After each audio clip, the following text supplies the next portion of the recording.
नमस्कार. आज आहे आषाढी एकादशी आणि चला तर आषाढी एकादशीच्या निमित्ताने तुमच्यासोबत परफेक्ट असा साबुदाणा वडा कसा बनवायचा त्याची रेसिपी शेअर करते. तर इथे मी साबुदाणा वडा बनवण्यासाठी रात्रभर साबुदाणा हा भिजत ठेवला होता आणि यामध्ये हिरवी मिरची बारीक अशी चिरून घातलेली आहे आणि शेंगदाणे हे छान असे भाजून घ्यायचे आणि त्याचं कूट करून घ्यायचं. कूट जे आहे ते जास्त आपल्याला बारीक करायचं नाही आहे, ते जाडसरच थोडंसं करायचं आणि तेही यात घालून घेऊया. आणि इथे बटाटे मी बॉईल करून ठेवलेले होते ते सुद्धा यात घालून घेते आहे. आता इथे साधारणतः मी 4 ते 5 बटाटे एवढ्या साबुदाण्यासाठी घातलेले आहेत. अशा पद्धतीने हाताने मॅश करून बटाटे यामध्ये घालून घेते आहे. आता यात चवीनुसार मीठ घालून घेऊया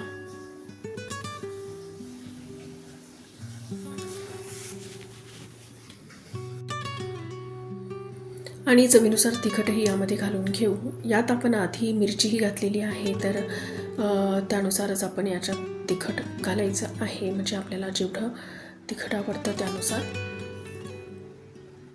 तिखट घालून घेऊ.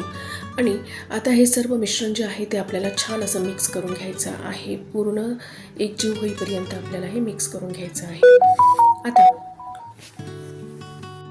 आता जे शेंगदाण्याचं कूट मी करून ठेवलेलं होतं त्यातलं थोडंसं कूट हे मी बाजूला ठेवलेलं होतं, तर त्याची चटणी बनवून घेतली आहे. तर यात मी हिरव्या मिरच्या भाजून आणि शेंगदाण्याचं कूट आणि थोडंसं मीठ घालून त्याची चटणी बनवून घेतलेली आहे.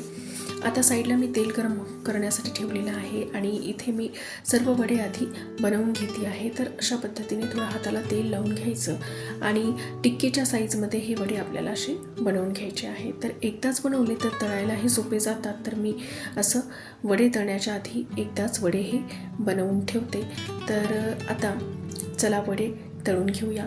तर वडे तळण्यासाठी ना मी तेल जे आहे ते जास्ती गरम केलेलं नाही आहे, म्हणजे जास्ती तेल हे गरम असायला नको, मीडियम गरमच पाहिजे, नाहीतर वडे हे आतून कच्चे राहून जातात आणि वरतून लालसर होतात.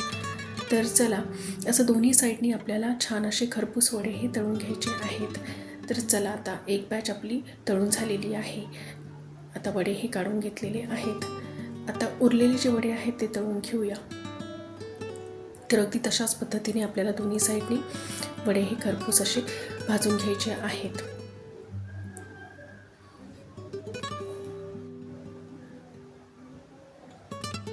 तर बघा वडे हे आपले तळून झालेले आहे. आता घेऊया काढून. तर चला तुम्हाला दाखवते किती मस्त क्रिस्पी असे वडे आपले बनलेले आहेत. जर रेसिपी आवडली असेल तर प्लीज लाईक, शेअर आणि सबस्क्राईब नक्की करा. Thank you for watching.